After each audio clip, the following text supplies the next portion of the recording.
मनोज जरांगे मराठा आरक्षणासाठी आक्रमक झाले आहेत।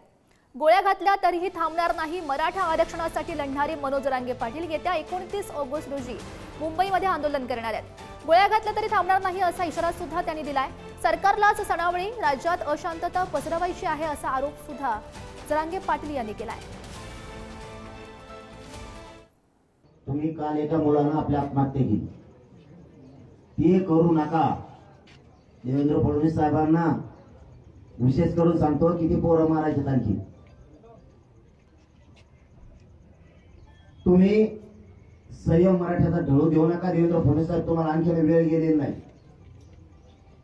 आणि तुम्हाला मारायचं तर मी मुंबईला आलो, मला मारून टाका, तिथं गोळ्या घालून मी गोळ्या घालायला तयार, घ्यायला तयार, मी बलिदान द्यायला तयार आहे, पण मागं हटायला तयार नाही फडणवीस साहेब आता। कारण हे बलिदान तुमच्यामुळे गेले, त्याच्या सगळं पाप तुमच्या डोक्यावर आहे। देवेंद्र फडणवीस साहेब ध्यानात ठेवतो। राज्यात अशांतता सणावाराच्या दिवशी सरकारलाच पसरायची। मुख्यमंत्री जाणून बुजून आम्ही शांततेत येत असतानाही हिंदूला त्रास का दिला जातो याच्यासाठी तुम्ही बसवलं का? तुमच्याकडून हिंदू सणाच्या दिवशी हिंदूला टाळवलं, मग हिंदू विरोधी नेमके कोण? आम्ही काय तिथं दंगली करायला आलोत का? आम्ही काय धिंगाणा करायला आलोत का?